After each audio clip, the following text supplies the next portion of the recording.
En ce temps-là, appelant de nouveau la foule, Jésus lui disait : « Écoutez-moi tous et comprenez bien. Rien de ce qui est extérieur à l'homme et qui entre en lui ne peut le rendre impur. Mais ce qui sort de l'homme, voilà ce qui rend l'homme impur. » Quand il eut quitté la foule pour rentrer à la maison, ses disciples l'interrogeaient sur cette parabole. Alors il leur dit : « Êtes-vous donc sans intelligence vous aussi ? Ne comprenez-vous pas que tout ce qui entre dans l'homme en venant du dehors ne peut pas le rendre impur, parce que cela n'entre pas dans son cœur, mais dans son ventre pour être éliminé ? C'est ainsi que Jésus déclarait purs tous les aliments. Il leur dit encore : ce qui sort de l'homme, c'est cela qui le rend impur.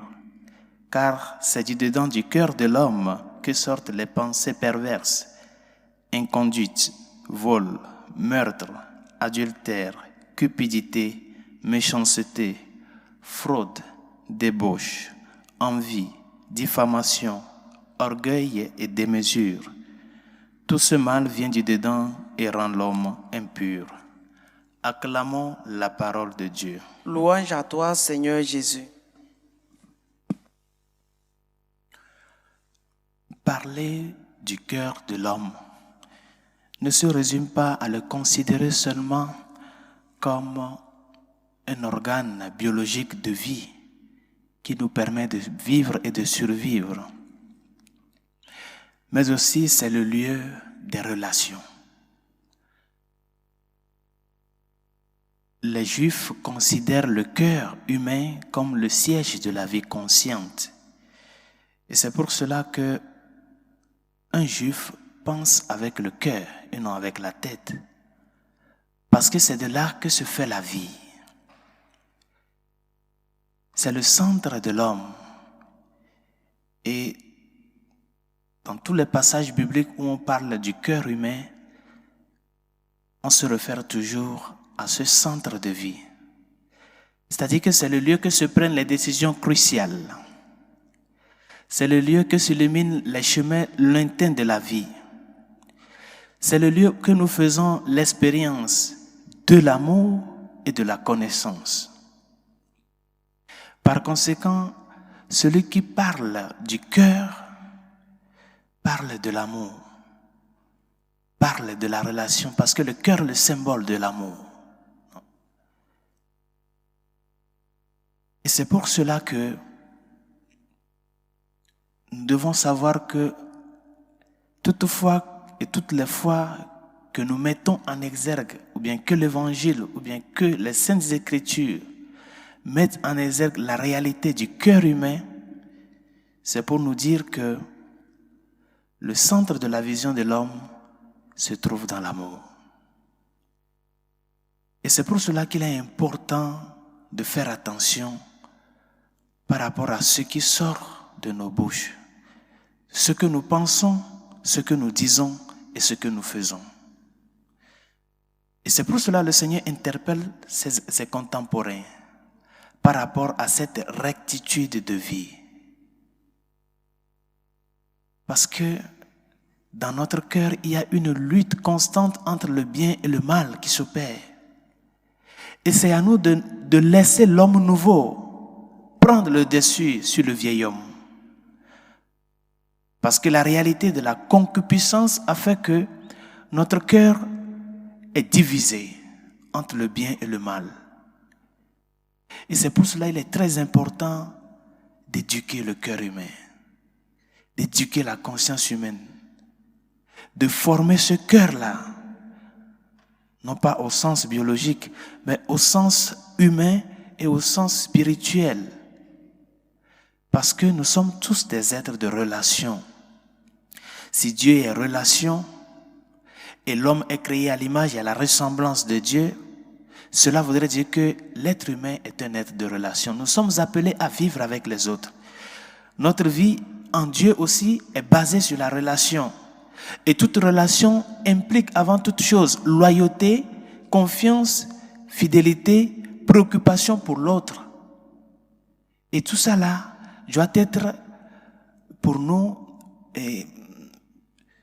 cet exercice que nous faisons pour pouvoir éduquer notre cœur, l'éduquer sur le vrai, l'éduquer sur le bien, l'éduquer sur la loyauté, sur la rectitude dans ce que je pense et dans ce que je dis et je fais. Parce que nous ne pouvons pas vivre la réalité relationnelle en nous mettant ou bien en laissant l'orgueil, l'envie et tous les autres que le Seigneur cite prendre le dessus sur nous. Tout ça là rompt avec la logique de la vie de relation. Bien, chers amis, sachez-le bien, un cœur humain solitaire n'est pas un cœur. Le cœur est appelé à s'ouvrir aux autres. Et il doit s'ouvrir aux autres dans le bien, dans l'amour, dans la construction du bien commun. Et c'est pour cela que nous sommes appelés, toi et moi, nous sommes appelés à éduquer notre personne, à éduquer notre cœur. Éduque ton cœur sur ce vrai, sur ce bien, sur le Christ. Éduque ton cœur sur sa parole, sur ses enseignements, les normes morales, les normes spirituelles, les normes humaines. Éduque ton cœur sur ces normes-là.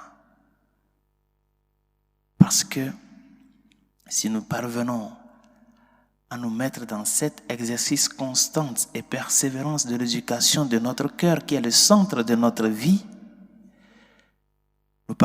nous parviendrons à pouvoir reconnaître vraiment que la réalité de la vie d'intimité, qui est cette réalité qui sort ou bien qui se fonde sur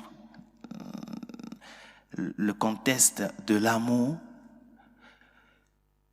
le cœur humain se transforme à travers ces exercices persévérants, se transforme en ce lieu où l'intimité avec l'autre, où l'intimité avec les autres, où la communion touche le plus profond de ce que nous sommes.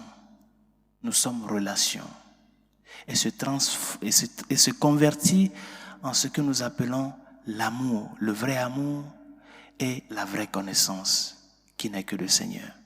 Demandons au Seigneur de nous aider à ce que nous puissions construire notre vie sur le nouveau homme qu'il est, apprendre de lui, éduquer notre personne pour le bien des autres, pour le bien de notre relation avec Dieu, pour pouvoir donner force et vie à cette relation avec Dieu et avec les autres, pour que ce vieil homme soit éteint par le nouveau homme qui est le Seigneur, qui vient nous montrer que c'est seulement à travers le chemin de l'amour que nous puissions parvenir à cette solidarité, à cette communion de vie, à cette préoccupation première, et qui n'est autre que chercher à ce que nous tous nous soyons sauvés.